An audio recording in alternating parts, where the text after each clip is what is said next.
Ethan looked up, a smirk tugging at the corner of his mouth. "She's really not going to like this." Headmistress Vaughn was shaking now. "Mr. Harrington, I had no idea. We have strict protocols for safety. I was only trying to protect the image or the children."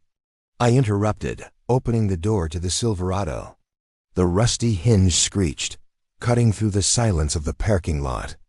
"See you at 7 a.m., Ms. Vaughn. Don't be late." 7 a.m., the boardroom. The room smelled of expensive coffee and panic. 12 board members sat around the mahogany table in pressed suits. Headmistress Vaughn sat at the far end, looking pale. I walked in. I didn't wear a suit. I wore a clean flannel shirt and fresh jeans, but I kept the work boots. I took the seat at the head of the table, the one that had been empty for 5 years. "I didn't call this meeting to talk about my bruised ego," I started, remaining standing. "I've been called worse things than a loiterer. I've been kicked off job sites I owned before.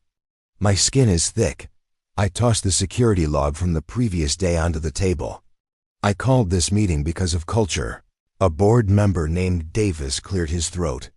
"Thomas, surely this was just an unfortunate misunderstanding." Miss Vaughn apologized.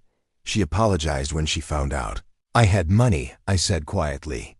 If I had actually been a homeless veteran looking for help, would she have treated me with dignity? Or would she have called the police just the same? I looked directly at Vaughn. She stared at the table. "This school sits on my land," I continued. "The lease agreement states that the institution must teach character alongside curriculum.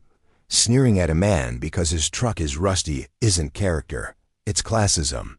And I won't have my name on a building that houses it." I leaned forward, placing my calloused hands on the polished wood. "The vote today is simple.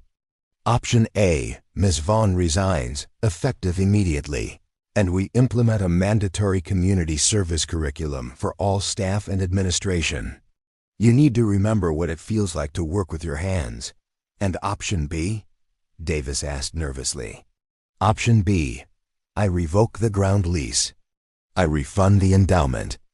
And by next semester, the Harrington Performing Arts Center becomes the Harrington Center for Transitional Housing. I've got the contractors on speed dial." The silence was heavy. You could hear the hum of the HVAC system. Vaughn stood up slowly. She knew when she was beaten. I will tender my resignation." "Accepted," I said. "And one more thing. The security guard who mocked me on the radio." Vaughn looked up. "I can fire him too. No, he needs the paycheck. But for the next 3 months, he's not guarding the gate. He's assigned to my construction crew. He's going to help me finish framing that house for the veteran. He's going to learn that sawdust and sweat deserve just as much respect as a Range Rover." The vote was unanimous. When I walked out to the parking lot 20 minutes later, Ethan was waiting by the Silverado. He tossed his backpack into the bed, right on top of the tools. "Everything good, Grandpa?" he asked. I cranked the engine. It roared to life, loud and unrefined.